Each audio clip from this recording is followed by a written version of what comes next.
वासुदेवाय।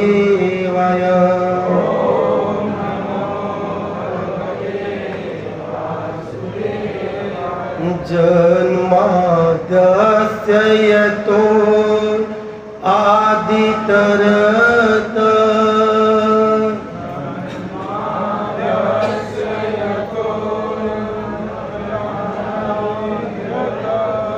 जन्माद्यस्य यतो अन्वया आदितरत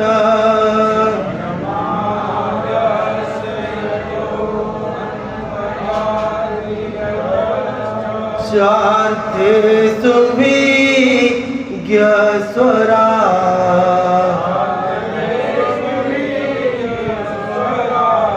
तेने ब्रह्महृदाय आदि कवये।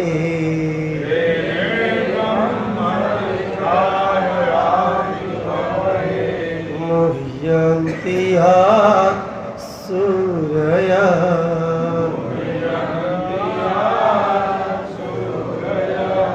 तेजो वारिमृदां यथा विनिमयो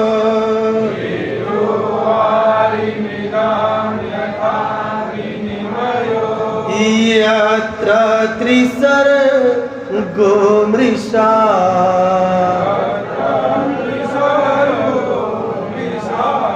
धाम्ना स्वेन सदा निरस्तकुहकम्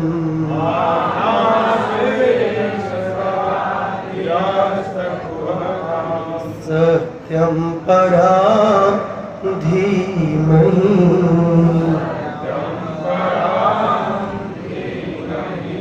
सत्यं परं धीमहि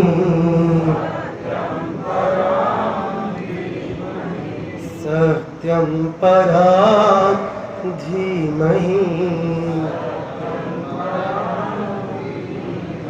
धर्मः प्रोजित कैतवो अत्र परमा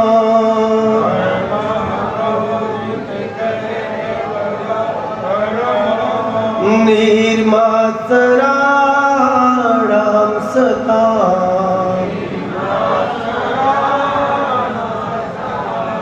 वेद्यं वास्तवम् अत्र वस्तु शिवदम्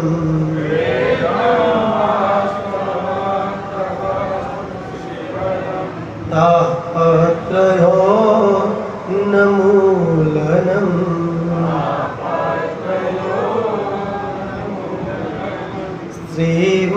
श्रीमद्भागवते महामुनिकृते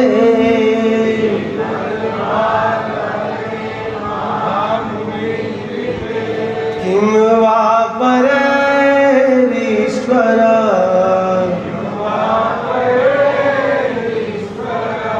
सद्यो हि अवरुध्यते अत्र पृथिवी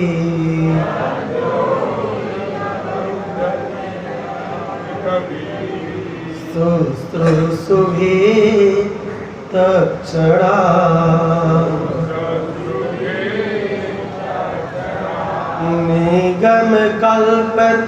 निगमकल्पतरोर्गलितं फलम्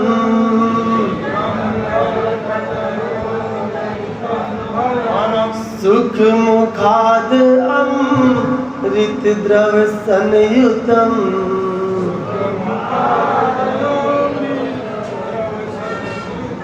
पिबत भागवतं रसमालयं मुहुर्मुहुः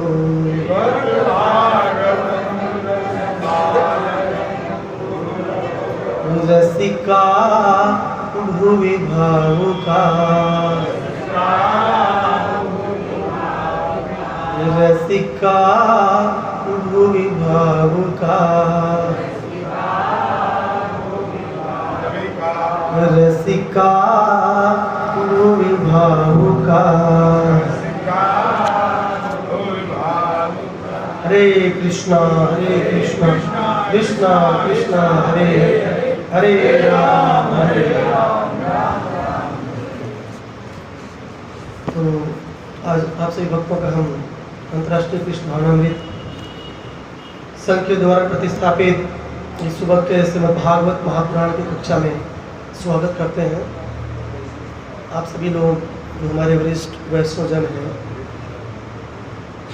सबका जितने भी वैष्णव और वैष्णवी माता हैं, सबका हम इस्कॉन भगवा की तरफ से स्वागत है आपका। और आप सभी लोगों से दया और कृपा की भी याचना करता हूँ कि आप आशीर्वाद दें। क्यों? क्योंकि आप शुद्ध विशुद्ध निर्मल विमल वैष्णव हैं। क्योंकि वैष्णव के हृदय में भगवान राधा गोविंद, राधा श्याम सुंदर, ललिता विशाखा, श्री श्री गौर निताय, राधा माधव और सखियाँ नित्य निरंतर लीला करते हैं। तो वैष्णवों के आशीर्वाद की बहुत जरूरत होती है। कोई भी यदि सेवा में यदि उत्कृष्टता को प्राप्त करना है, उसमें आगे जाना है, तो वैष्णव का आशीर्वाद बहुत जरूरी है।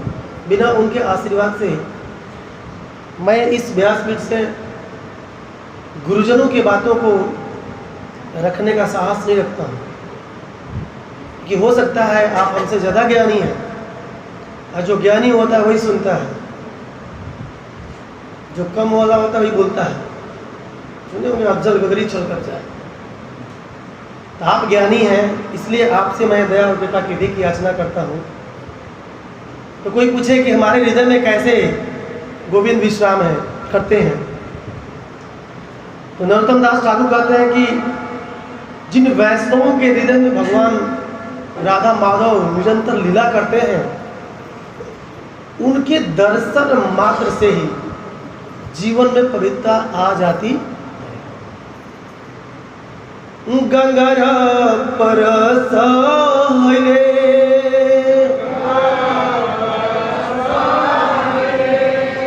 अभी 2 दिन पहले गंगा दशहरा था, तो गंगा माई को थोड़ा सा याद करते हैं।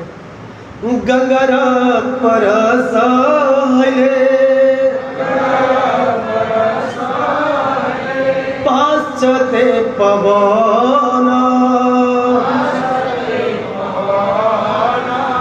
दर्शने पवित्र कर, यही तो मरगुण। नरोत्तम दास कहते हैं कि गंगा में स्नान करेंगे तब पवित्रता आती है, लेकिन वैष्णव का दर्शन करने मात्र से हृदय के कलमश दूर हो जाते हैं, अनर्थ दूर हो जाते हैं, पवित्रता आती है। कोई पूछेगा प्रभु जी क्यों आती है, तो नरोत्तम दास नेक्स्ट लाइन में कहते हैं, तुम्हारा हृदय सदा गोविंद विश्राम, गोविंद कहे नम वैष्णव प्राण। नरोत्तम दास कह रहे कि आप आशीर्वाद दीजिए, क्योंकि आपके हृदय में गोविंद सर्वदा निरंतर अहर्निश विद्यमान रहते, इसलिए आपसे आशीर्वाद की याचना कर रहा हूँ। अतः आप सभी लोगों के चरण कमलों में वांछा कल्पतरुभ्यश्च कृपा सिंधुभ्यो च पतितानां पावनेभ्यो वैष्णवेभ्यो अनंत कोटि वैष्णव वृंद की, रामचंद्र दास ठाकुर की, जगद्गुरु श्री प्रभुपाद की, पिताई गौर प्रेमानंद। तो आज हम लोग एक नए अध्याय की शुरुआत करने जा रहे हैं। 6वां अध्याय श्रीमद् भागवत महापुराण का, जो कि पोषण तत्व है, हमारे भक्ति को पोषण देने वाला अध्याय है। श्रीमद् भागवत के 6वां अध्याय पोषण, हमारी भक्ति की पोषण की जरूरत है, बहुत जरूरी है, मुझे तो है। इसलिए इस अध्याय को जो सुनता है, जानता है, बोलता है, उसकी भक्ति का क्या होता है? नरिशमेंट होता है, पोषण होता है, उसकी भक्ति बढ़कर सीधा गोलोक जाती है। तो आप सभी जानते हैं कि भागवत एक ऐसा ग्रंथ है, हम लोग श्लोक बाय श्लोक सुनते हैं, परंतु अध्याय शुरू हो रहा है उससे पहले मैं कुछ भागवत की महिमा चंद श्लोकों के द्वारा आपके सामने रखना चाहता हूँ, ताकि इस भागवत को सुनने के लिए आप विवश हो जाएं, आप जाने कि रियली में भागवत में कुछ है। तो जैसे भगवत गीता में 5 तत्व होते हैं, उसी तरह भागवत में भी 10 तत्वों का वर्णन किया गया है। 10 तत्वों का वर्णन किया गया है। श्रीपाद सुखदेव गोस्वामी दूसरे अध्याय में, दूसरे स्कंद के 10वें अध्याय के पहला नंबर श्लोक में 10 अध्यायों को निरूपण करते हैं। बहुत सुंदर श्लोक है। इस श्लोक के द्वारा हम यह समझ सकते हैं कि भागवत में कितने तत्वों की बात हो रही है। 2, 10, 1 बोलिएगा श्लोक। श्री शुकवाच श्री शुकवाच अत्र सर्गे विसर्गश्च अत्र सर्गो विसर्गश्च स्थानं पोषणमुदय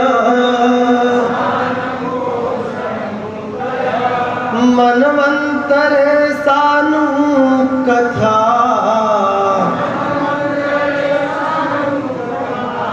निरोधो मुक्ति आश्रय अत्र सर्गो विसर्गश्च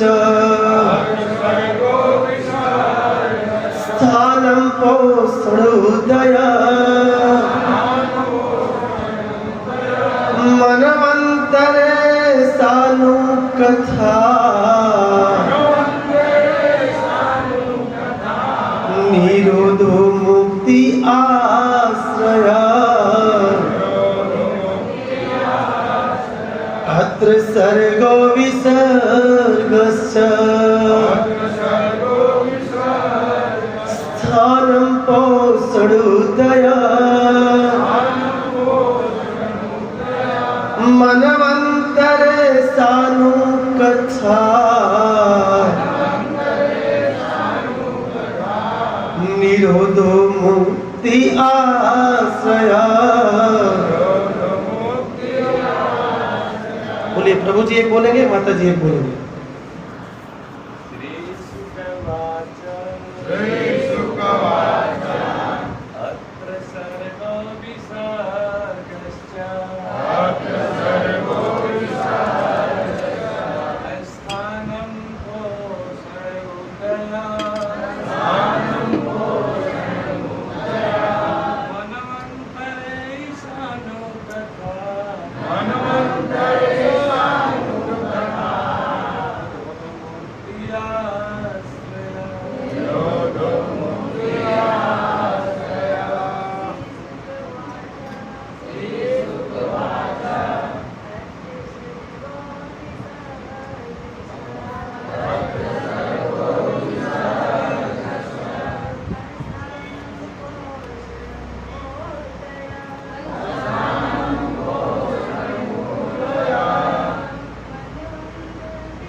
अत्र सर्गो विसर्गश्च, इसमें 10 तत्वों का निरूपण श्रीपाद सुखदेव गोस्वामी दूसरे कैंटो में करते हैं।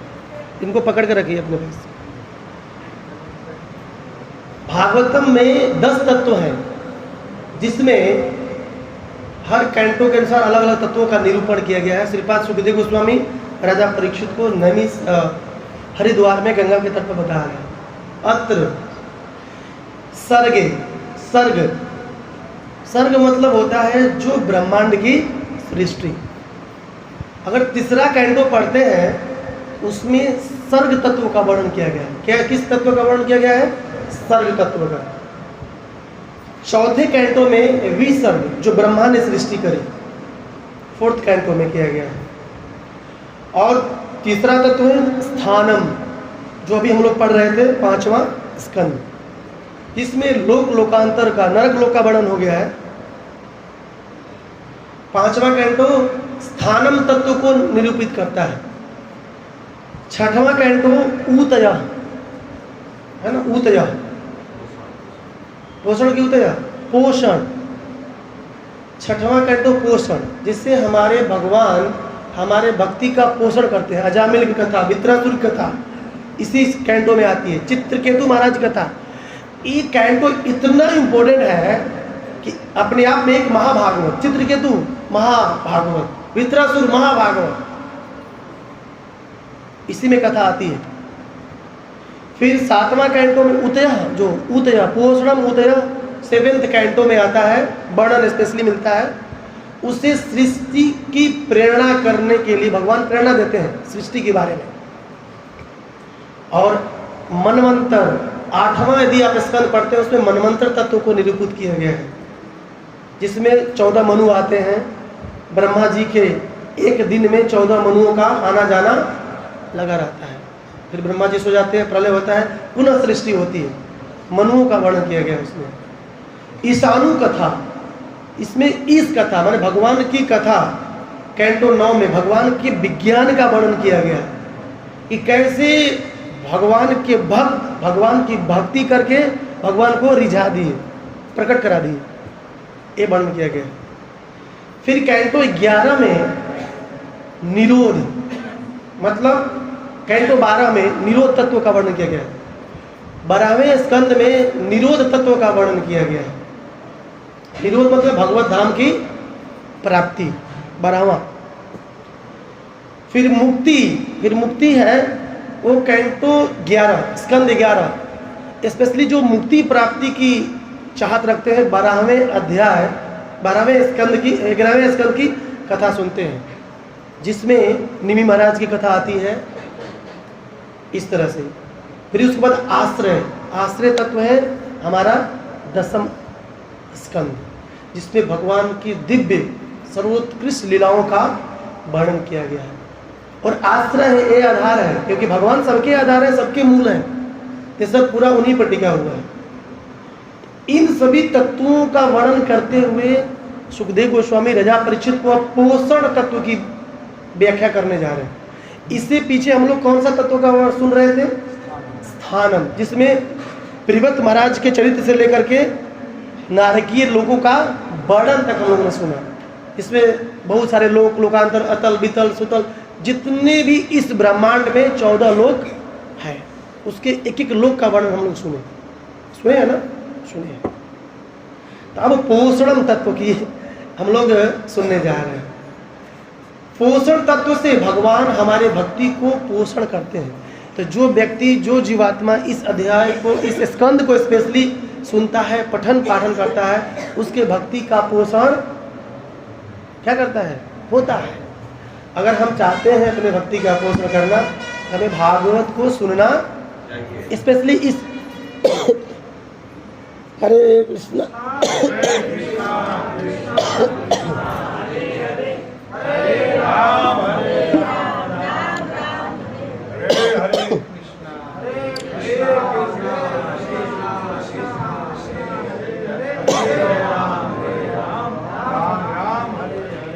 आप लोगों से पूछा जाए कि भागवत क्या है, भागवत के तो भाई सब लोग जानते होंगे भागवत क्या है, क्या बताएंगे? अगर आपसे प्रश्न हो, राम से प्रभु बताएंगे नहीं। भागवत क्या है आप लोग सुनते ही होंगे, हर जगह सुनते हैं, भक्त तो सुनते ही होंगे। भागवत है क्या चीज?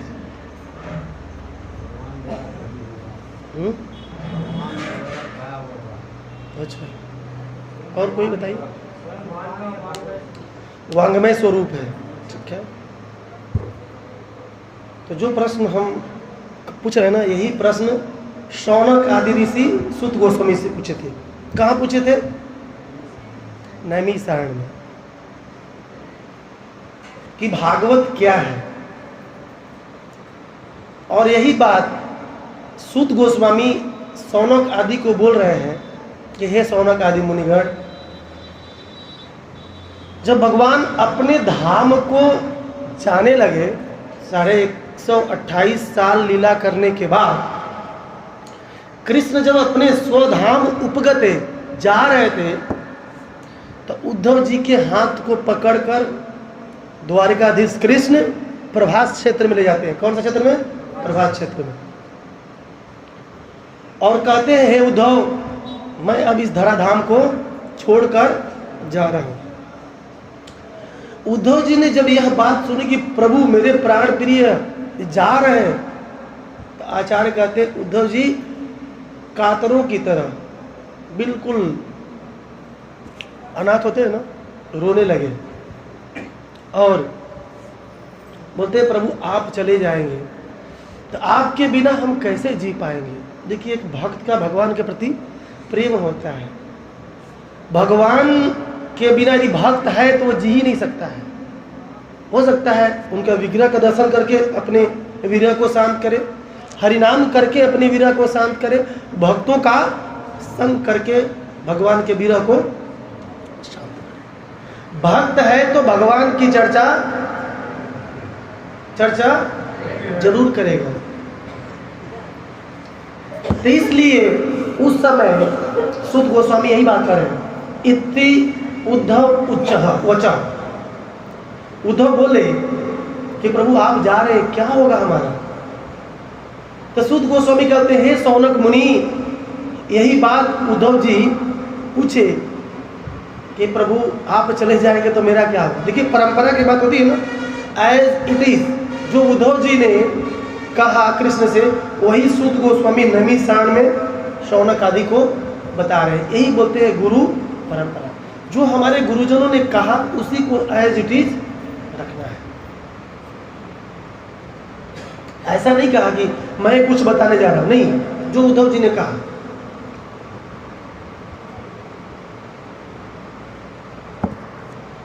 बोले आप चले जाएंगे तो भक्तों का क्या होगा, भक्त तो टूट जाएंगे। इसमें दूसरे श्लोक में कह रहे हैं स्वकीयम यद भवेत तेज तत् भागवते अधात तिरोधाय परिष्टो अयम श्रीमद् भागवत अर्णवम। ऐसा सुनकर भगवान ने सोचा कि अपने भक्तों को कुछ करना चाहिए। भगवान उद्धव जी के सामने देखते देखते भागवत जी में प्रवेश कर गए, भागवत समुद्र में प्रवेश कर गए, कन्वर्ट हो गए। श्री कृष्ण चंद्र अपने धाम में भागवत में प्रवेश करके गोलोक गए, भागवत में प्रवेश किए और गोलोक चले गए।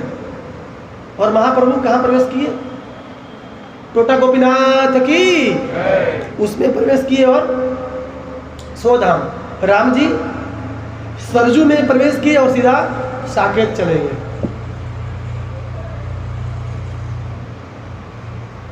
सौनक आदि कुसुत गोस्वामी कहते हैं सौनक आदि, ये भागवत भगवान का साक्षात वांगमय मूर्ति। भागवत में और भगवान में कोई अंतर नहीं है। कोई यदि यह समझता है कि ये तो ग्रंथ है तो उसको उतना ही पाप लगता है जितना पाप एक गाय की हत्या का लगता है, जितना ब्राह्मण हत्या का पाप लगता है। ये साक्षात भगवान का वांगमय स्वरूप, अरे साक्षात भगवान है तो सब साक्षात भगवान है। तो इसको भागवत में भी कहा गया है, इदं भागवतम नाम पुराणं ब्रह्म संहितं उत्तम श्लोक चरितम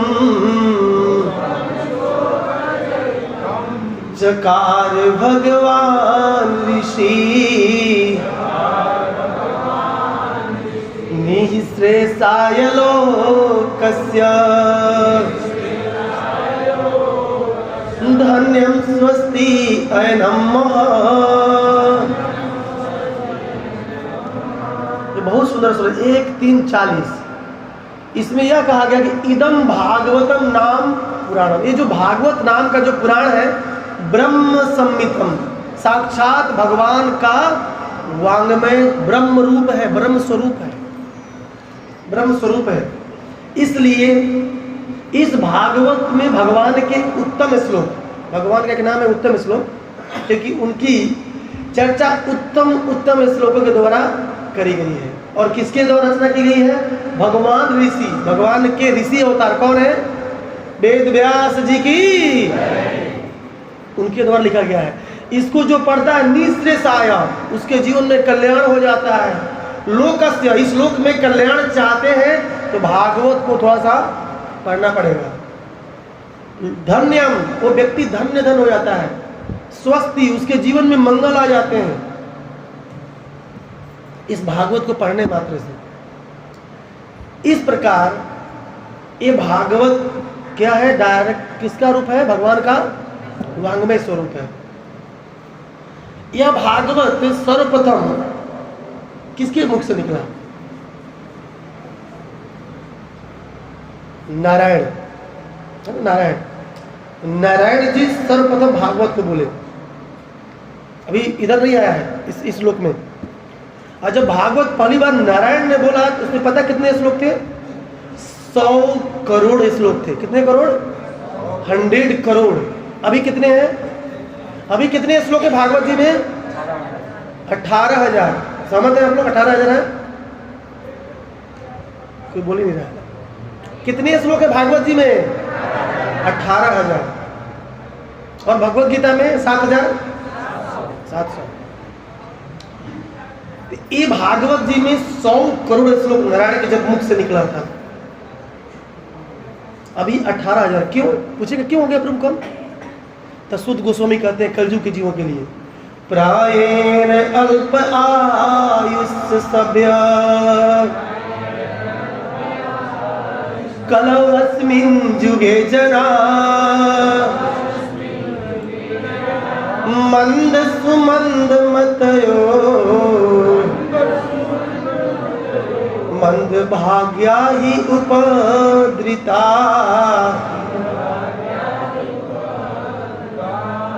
ये बहुत सुंदर है। 1-10 नंबर भी नीचे है। 18,000 इसलिए दिया गया कि प्रायण कलयुग में प्राय उम्र कम ही होती है ना, कम है। कलौ अस्मिन, इस लौह युग में उम्र कितने साल की है?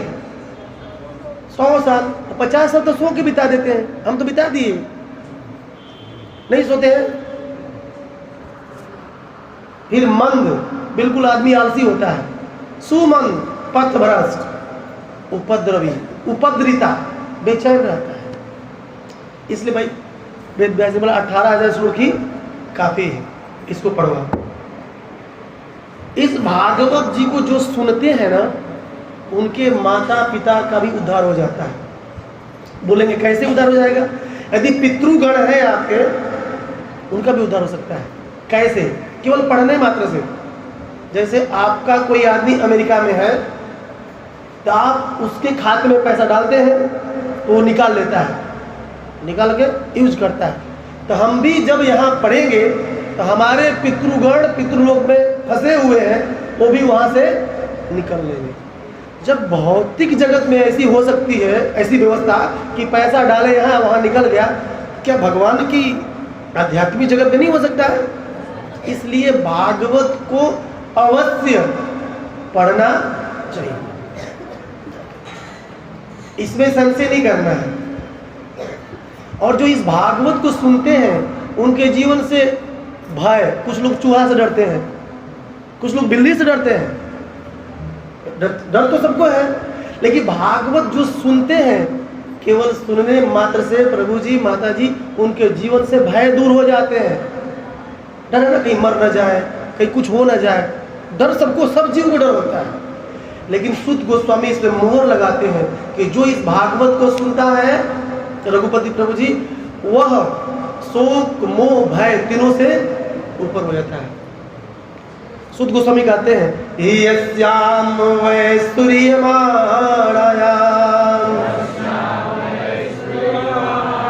कृष्ण परम पुरुषे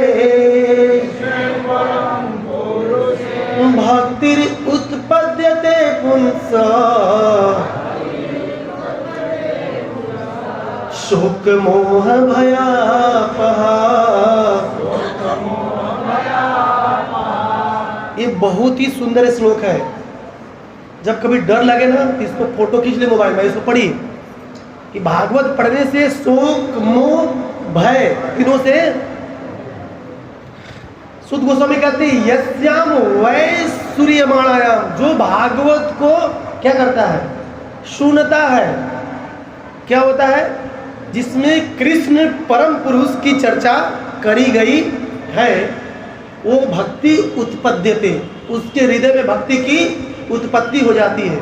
बता, विचार करिए आप, जिस भक्ति को करने के लिए साधु संग, श्रद्धा, साधु संग, भजन क्रिया, अनर्थ निवृत्ति, निष्ठा, रुचि, प्रेम तक जाना पड़ता है, केवल भागवत पढ़ो, भक्ति की क्या हो जाएगी?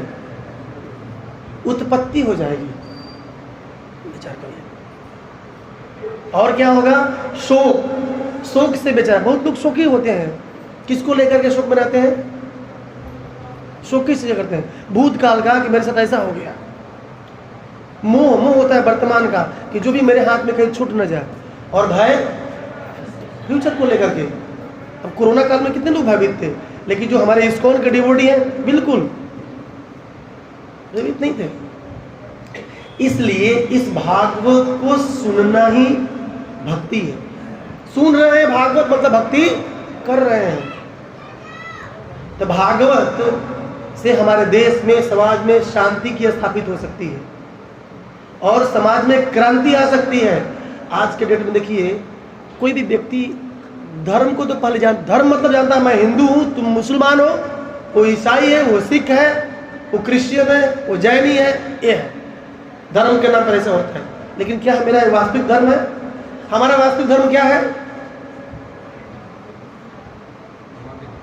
भगवान की प्रेममयी सेवा। हम आत्मा है और अपने स्वरूप में रहकर भगवान की सेवा करना, ये हमारा परम धर्म है। ये परम धर्म है। हो सकता है पत्नी का धर्म हो, पति का धर्म हो, घर का, सब धर्म है ये सब, लेकिन इन सभी धर्मों के अलावा एक परम धर्म होता है, भगवान की सेवा करना। इस भागवत जी की सेवा दो तरीके से हो सकती है। कितने तरीके से? दो तरीके से। आचार्य कहते हैं इस भागवत जी का हम भोग लगा सकते हैं। क्यों?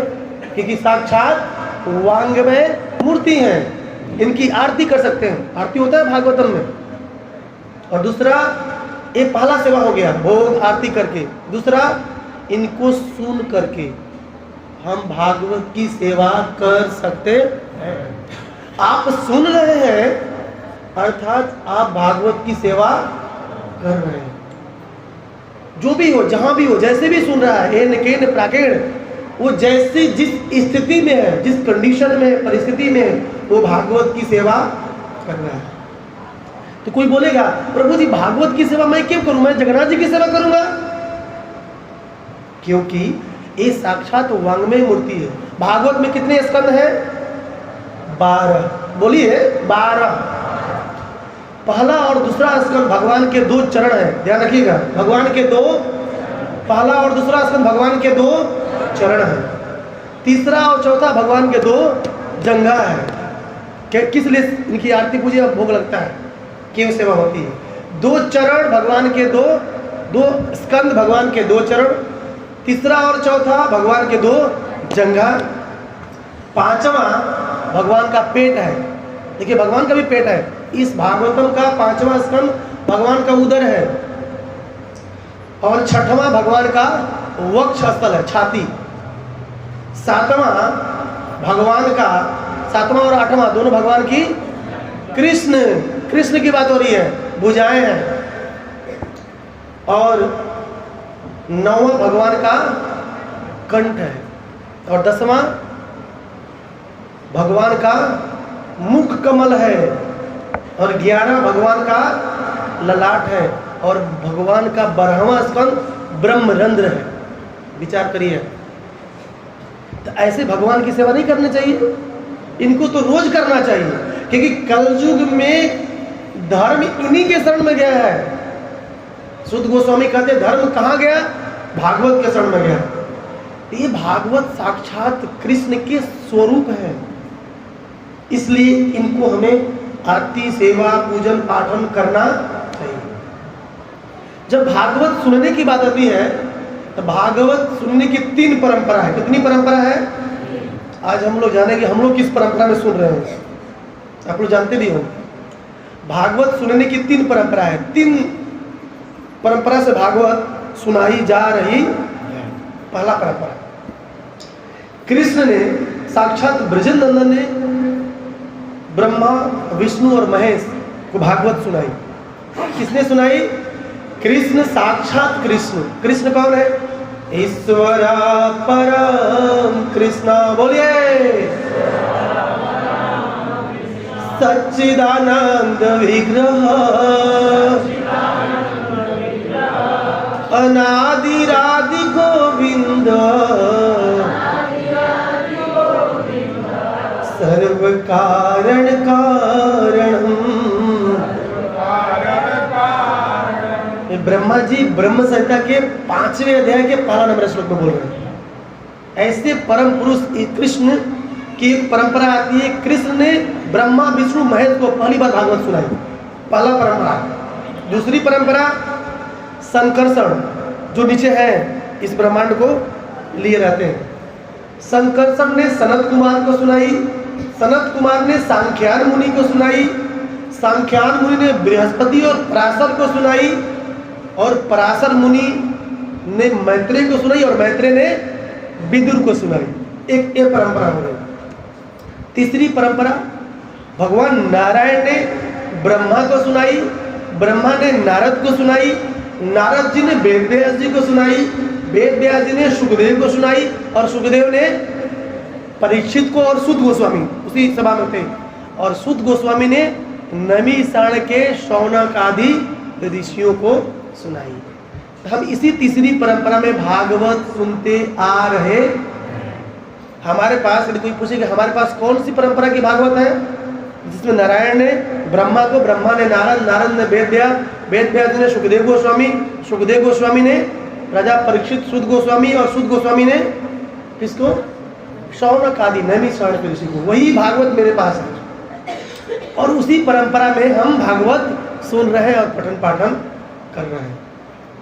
लेकिन भागवत सुनने के लिए श्रोता चाहिए। तो सुखदेव गोस्वामी भागवत में 3 तरह के श्रोताओं का वर्णन कर रहे हैं। अब आपको श्रोता है, सुनना चाहिए अपने भाई को। 3 तरह के श्रोताओं का वर्णन सुखदेव गोस्वामी, मैं श्लोक नहीं ले रहा हूं, 3 तरह के श्रोताओं का वर्णन कर रहे हैं। पहला श्रोता, बोलिए पहला, दूसरा सरोता, और तीसरा श्रोता। 3 तरह के। कुछ लोग सो रहे हैं तो आ गए सुखदेव गोस्वामी। 3 तरह के श्रोता होते हैं। पहला सुनता है, श्रोता। दूसरा सरोता, काटता है, सरोता कसैली काटने वाला, सरोता, सरोता, सरोता। और तीसरा श्रोता। ये भी एक श्रोता ही है। क्यों श्रोता है सब जानेंगे डिटेल्स में। अब श्रोता, जैसे आप जैसे लोग श्रोता, श्रोता 4 तरह के होते हैं। कितने तरह के होते हैं? 4 तरह के।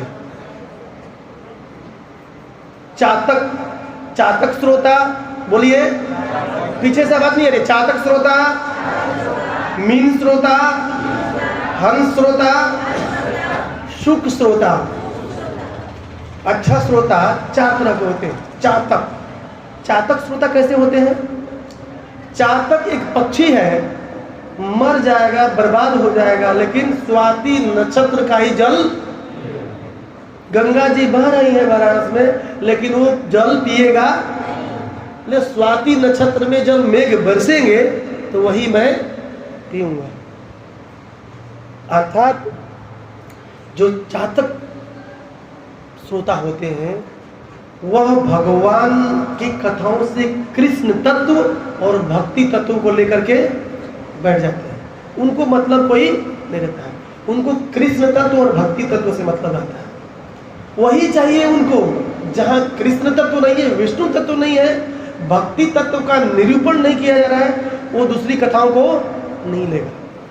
मतलब उल जुलूल की बातें नहीं ग्रहण करेगा। चाहता उसको चाहिए, वही चाहिए। स्वाति नक्षत्र वाला चाहिए तो कृष्ण तत्व ही चाहिए, विष्णु तत्व ही चाहिए। दूसरा है हंस श्रोता। हंस आप जानते होंगे ऐसे पक्षी है कि दूध और पानी को मिला दिया जाए तो दूध को उससे ले लेता है। हम ले सकते हैं। ये भगवान का साइंस कितना उत्तम है। अगर हमको बोला जाए कि दूध में पानी मिला दिया, पी लो दूध निकाल के, पिएंगे? नहीं पिएंगे। लेकिन हंस दूध में जो पानी मिला हुआ है तो पानी को नहीं पीता है, दूध को पी जाता है। उसी तरह जो हंस श्रोता होते हैं, सत्य और असत दोनों सुनता है, लेकिन जो सत्य है उसको ग्रहण कर लेता है। अब सत्य क्या है? सत्य हरि भजन जगत सब सपना। हरि का भजन, जो हरि के बारे में कहा जा रहा है कथाओं में, वही एक्सेप्ट करेगा, बाकी असत्य को त्याग देता है। शुक, शुक मतलब तोता, तोता होगा तोता। तोता क्या करता है? जो सुनेगा वही बोलेगा। ये भी श्रोता है, जो सुना वही बोल दिया, एज इट इज, यथारूप। शुक हो गए। तो चातक, हंस, शुक, चौथा हुए मीन। अब मीन श्रोता ऐसे श्रोता है, मछली की कभी आंखें बंद नहीं होती है। मछली जब जल में चलती है तो आंखें बंद, देखिए आप लोग ध्यान से देखिएगा, बंद नहीं होती है। तो जो मीन श्रोता होता है, आंखें खोल के सुनते हैं, आंखें खोल के सुनते हैं, आंखें बंद करके नहीं। कुछ लोग आंखें खोल के भी सो जाते हैं। अच्छा प्रभु जी आंखें खोल के सो जाते हैं, ऐसे भी है लोग, आंखें खोल के सो जाते हैं उसे। ये चार तरह के श्रोताओं का वर्णन सुखदेव गोस्वामी करते हैं। और दूसरा है सरोता। सरोता उनका काम है केवल काटना। सरोता क्या करता है? कैसैली को पान बेचने वाला क्या करता है? काटता है। अरे प्रभु जी वहाँ नहीं जाएंगे, वहाँ अपने जमता नहीं है, वो अपने टाइप की कथा मतलब नहीं होता है। श्रीमद् भागवत जी की कथाओं में आकर उनको केवल कमी दिखाई देती है। कबीरदास जी कहते हैं कमी किसके पास नहीं है? कमी किसके पास नहीं है? एक श्लोक है बड़ी कबीरदास का, इसमें लगाई। बुरा जो देखन में चला, बोलिए बुरा न मिलिया को, जो दिल खोजा अपना, मुझसे बुरा न कोई। कबीरदास जी कहते हैं मुझसे बुरा कोई नहीं है। आचार्य कहते हैं जो कमियों को देखता है, केवल कमी कमी दिखता है, केवल निंदा ईर्ष्या ही करता है, वो पता है जैसे रेगिस्तान में ऊंट जानते हैं? रेगिस्तान में ऊंट क्या खाता है? कटीली झाड़ियों को, नागफनियों को खाता है, और खाने में उसे बहुत आनंद आता है। क्यों? कि जब ऊंट खाता है तो अपने ही खून को पीता है, अपने ही कांटे खाएंगे तो मुंह में से खून निकलेगा, तो खून मीठा होता है, थोड़ा नमकीन टाइप का लगता है। आप कभी टेस्ट करिएगा, थोड़ा सा होता है उसमें, सोल्टी टाइप का होता है। कभी कट जाता है तो मुंह में लगाते हैं तो नमकीन टाइप का लगता है। तो ऊंट जब कटली झाड़ियों को खाते हुए चबाता है तो उसे बड़ी आनंद आता है, जबकि वो अपना ही खून पी रहा है। तो जो सरोता निंदा ही करते रहते हैं, आचार्य कहते हैं वो अपना ही खून क्या कर रहे हैं? पी रहे हैं, अपना ही खून पीते हैं, अपने आत्मा का ही हनन करवा रहे हैं। भागवत जी में आकर के जब उनको ही कमी दिखती है, इसका मतलब अपनी आत्मा का हनन करवा रहे हैं। ऐसा करने वाले लोगों को श्रोता नहीं सरोता कहा जाता। ये दूसरी तरफ के श्रोता है। और तीसरा कौन है? तीसरा कौन है? सोता, सोने वाले। भागवत में बहुत सुंदर नींद आती है। क्यों नींद आती है इसको भी हम लोग समझेंगे। सोता यानी सोने वाले। महाराज जब हरिद्वार में कथा बोलते थे तो जो सोता था ना उसको खड़ा कर देते थे, बड़ा खड़ा रहो, लिटरली रिकॉर्डिंग में इसको डिजार्टरी पर खड़ा हो जाइए, वो खड़ा सो रहा है। अब बताइए महाराज बोले भाई इनको कोई लाइए पलंग लाइए, तोशक लाइए, इनको सुलाइए। महाराज कहते हैं कि मुझे ऐसा लगता है भागवत सप्ताह करने से पहले सबको पहले सुलाऊं 2-4-10 दिन खूब, उसके बाद मैं भागवत करूं, अच्छा रहेगा। खूब सुला लो तब भैया सुनो भागवत, विचार करिए। लेकिन आचार्य कहते हैं कि जीव भागवत में आकर सोता क्यों है? कारण है।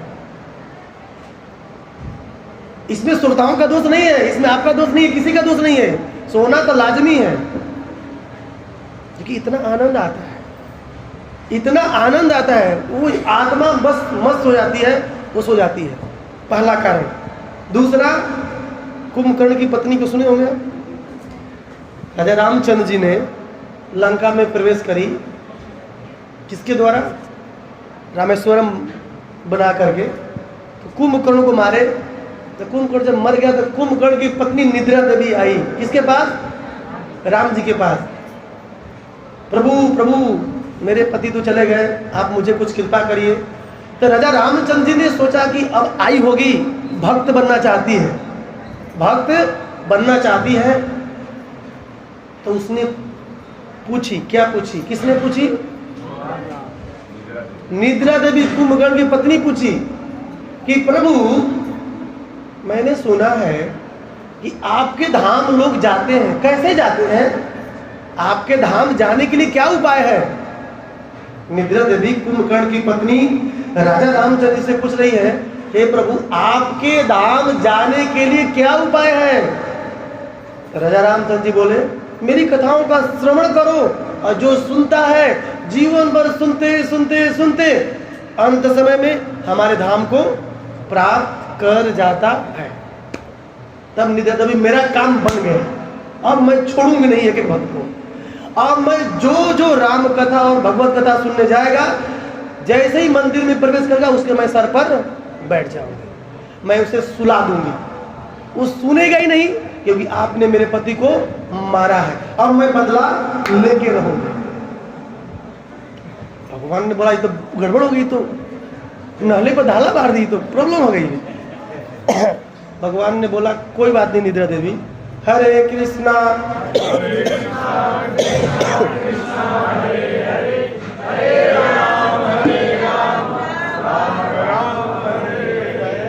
भगवान रामचंद्र जी ने बोला, कोई बात नहीं निद्रा देवी, तुम भागवत कक्षा में राम कथा में आकर बैठ जाना, सर पर सुला देना, लेकिन मैं भी अपने भक्तों को वरदान देता हूं कि जैसे ही मेरे भक्त मेरा नाम लेंगे, तुमको उस भागवत कथा को छोड़कर जाना होगा। हरे कृष्णा कृष्णा कृष्णा हरे हरे, हरे राम राम हरे हरे। इसलिए भगवान का नाम बीच बीच में बोलना चाहिए। निद्रा देवी भाग जाती हैं, इसलिए सब उपाड़ा ये भागवतम बुलवाया जाता है आपसे श्लोक, ताकि सो ना पाए। बहुत जरूरी है, सो जाएंगे खो जाएंगे। ये भागवत की महिमा है। इसलिए 3 तरह के श्रोता, श्रोता, सरोता और श्रोता। चातक, मीन, हंस, शुक और चातक, मीन, हंस, शुक, 4 तरह के अच्छे श्रोता होते हैं। कुछ श्रोता होते हैं, जैसे प्रवीण प्रभु कभी नहीं सोते हैं। जब मैं लेक्चर तैयार करता, मैं वही उन्हीं को याद कर रहे थे। वो बोले, प्रभु मुझे नींद आती नहीं है। हमने दवा करवाई, हमारे नींद नहीं आती है। तो रात में आती है? हम, हाँ रात में आती है। उनको नींद नहीं आता है, बिल्कुल एक टक देखते रहते हैं। कुछ लोग होते हैं बिल्कुल नींद नहीं आता। भगवान ने बहुत अच्छी क्वालिटी दी है। कैसे बोलते हैं कोई भक्त खराब है? नहीं, सबके अंदर प्रभु ने एक गुण डालकर भेजा है। विचार करिए। इसलिए ऐसे भागवत को हमें रोज सुनना चाहिए। और पराशर मुनि इस भागवत का बड़ी सुंदर शब्दार्थ बताते हैं। बस 1 मिनट में विराम करेंगे, टाइम हो गया है। भागवत में कितने शब्द हैं? भागव, ये पराशर मुनि के द्वारा दिया गया है रासा संहिता में। भागव, जो भागवत जी का पठन पाठन श्रवण करता है, भ फॉर भक्ति, उसे भक्ति प्राप्त हो जाती है। ग फॉर ज्ञान, उसे ज्ञान हो जाता है। अब बोलेंगे प्रभु जी मुझे फिजिक्स का ज्ञान नहीं है। अरे वो भौतिक ज्ञान है, आध्यात्मिक ज्ञान ही है। उसे ज्ञान होगा और उस ज्ञान से वैराग्य होगा। वो फॉर वैराग्य, उसको वैराग्य हो जाएगी। कहाँ से? इसे दुनिया से। और जब भक्ति होगी, भक्ति से ज्ञान होगा और ज्ञान से वैराग्य हो गया, तो फॉर तर जाता है, यानी इस भवसागर से पार हो जाता है। क्या करने से? भागवत केवल सुनने मात्र से। ऐसे भागवत की चर्चा हम रोज करते हैं। रोज करते हैं ना प्रभु? रोज एक एक श्लोकों पर। इस भागवत को सुनने से हम तर जाएंगे। कहाँ जाएंगे? तलेंगे नहीं, जैसे तरुआ तलेगा नहीं, तर गए मतलब इस भवसागर को पार हो जाएंगे। कुछ लोग वो तरुआ पर ध्यान रहेंगे, तरुआ आज बन रहा है ना, वो ऐसा नहीं, तरना है इधर से, इस भवसागर से पार हो जाना है। और इस भवसागर से निकलने के लिए हम आए हुए हैं। ऐसे भागवत को प्रभुपाद जी ने, पता है कितने बजे लिखते थे इसको? भागवत को प्रभुपाद जी 12 बजे रात से लेकर 5 बजे भोर तक लिखते थे। इस भागवत को हम घर पे ही नहीं लाते हैं, हम बोलते हैं हम प्रभुपाद जी के फॉलोवर हैं। कहाँ से फॉलोवर है भाई? हम प्रेम, जय प्रभुपाद, जय प्रभुपाद। क्या प्रभुपाद? प्रभुपाद जी ने लिखा है, इसको नहीं ला रहे हैं, ये प्रेम है? बताइए। इसलिए इस भागवत जी को एटलीस्ट अपने यहाँ रखना चाहिए, इनका आरती भोग सेवा करिए। ये साक्षात कृष्ण। छठवां स्कंद कौन सा है भगवान? क्या कौन सा अंग है? वक्षस्थल है। भगवान गले से लगाएंगे। वक्षस्थल पर कौन आती है? लक्ष्मी जी। जो षष्ठम स्कंद की पूजा पाठ सुनता पड़ता है, उसके जीवन में कभी लक्ष्मी की कमी नहीं होने वाली है। विचार करिए। अब एक एक टॉपिक पर गहराई में जाने लायक है। इसलिए कहने का मतलब ये है, अभी स्कंद चालू होने वाला है। मैंने सोचा कि आपकी श्रद्धा थोड़ा सा बड़े भागवत के प्रति, कि भागवत की महिमा भागवत नहीं बताता है, स्कंद पुराण, पद्म पुराण इतना गाता है कि आप जीवन खत्म हो जाएगा केवल भागवत की महिमा गाते गाते। विचार करिए। इस भागवत को हमारे जगत गुरु प्रभुपाद जी ने 12 बजे रात में उठते थे महाराज। राधा दामोदर डेज बुक में लिखा गया है 12 बजे रात में उठते थे और 12 से 5 बजे तक इसका अनुवाद करते थे। कभी प्रभुपाद जी के तात्पर्य को समझिए, मनोभाव को, उनके विचार को पकड़िए। प्रभुपाद जी कठोपनिषद, तैतरीय उपनिषद कहाँ से श्लोक उठाते हैं? ये प्रभुपाद जी खुद अपने से अपना ग्रंथ पढ़ते थे। आप अपना लिखा हुआ ग्रंथ पढ़ेंगे? नहीं पढ़ेंगे। प्रभुपाद जी कहते थे कि मैंने नहीं लिखा, कृष्णा ने लिखवाया है, मैंने तो केवल कलम चलाई है बस। विचार करिए। कहने का मतलब प्रभुपाद जी के हृदय में एक ग्रंथ जो तात्पर्य स्फुरित होता था, प्रकट होता था और प्रभुपाद जी लिखते थे। ऐसे भागवत की कथा, भागवत का क्लास हम रोज सुनते हैं। इस जीवन में, अपने जीवन में भागवत को उतारने से ही हमारे जीवन का परम कल्याण हो सकता है। शोक मोह भया, ऐसे भागवत में हम लोग अजामिल के जीवन का इतिहास पढ़ने जा रहे हैं। विचार करिए। अजामिल जानते हैं कितना बड़ा पापी ब्राह्मण था, लेकिन उसका दृष्टि एक वेश्या जो दूसरे का आलिंगन आदि कर रही थी, उस पे पड़ गई नजर और उसका ब्राह्मणत्व विनष्ट हो गया। और वो ब्राह्मण उस वेश्या से शादी कर ली और 2-3 बच्चे, इवन 90-80 की उम्र, 80 की उम्र में, कन्नौज, कानपुर के बगल में कन्नौज है, वही का रहने वाला। और अंत समय में अपने बच्चों में इतना आसक्त हो गया था। देखिए, आसक्ति बहुत डेंजर चीज है। हम लोग प्रभुपाद लीला में पढ़े थे ना, आसक्ति राधा मोहन डे, गौर मोहन डे, प्रभुपाद जी की जब शादी हो गई अपने पत्नी से, श्री राधा रानी दत्त, प्रभुपाद जी के पत्नी का नाम क्या था? राधा रानी दत्त। तो राधा रानी दत्त भौतिक दृष्टि से बहुत अच्छी थी, लेकिन आध्यात्मिक दृष्टि से जीरो। प्रभुपाद जी को हेल्प नहीं मिलता था। तो प्रभुपाद जी अपने पिता से चुपके से बोलेगा मैं दूसरी शादी करूंगा। लेकिन उनके पिता गौर मोहन डे को मालूम चला कि मेरा पुत्र अभय दूसरी शादी करने जा रहा है। और प्रभुपाद ने नक्की सेट भी कर लिया था, दूसरी लड़की के पिता से बात भी करने वाले थे, लेकिन गौर मोहन डे ने मना किया, पुत्र शादी मत करो। ये जो तुम्हारी पत्नी है, अच्छी बात है कि इस पत्नी में तुम्हारी आसक्ति नहीं है। आसक्ति नहीं होना बहुत बड़ी चीज है। एक बार आसक्ति हुई, कितना जन्म हमें लेना पड़ता है। जड़ भरत महाराज पूरे छत्रपति राजा थे ना, पूरे द्वीप का, भारतवर्ष के। हिरण में आसक्ति हो गई, क्या बन गए? अब बताइए, जो कुत्ता पालता है उसकी आसक्ति कहाँ होगी? तो अगला जन्म में क्या बनेगा?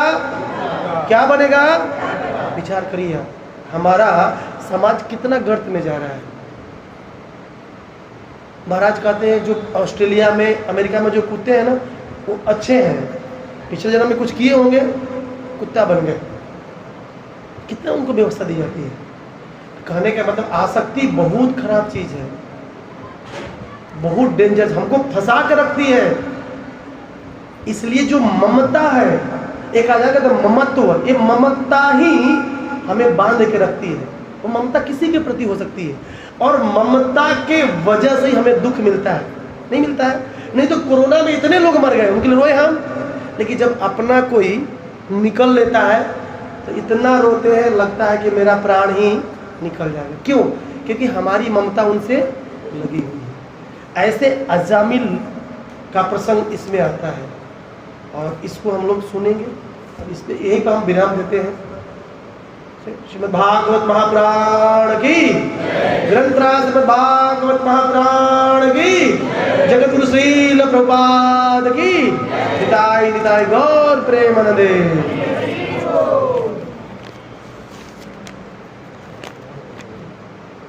बोलिए आप।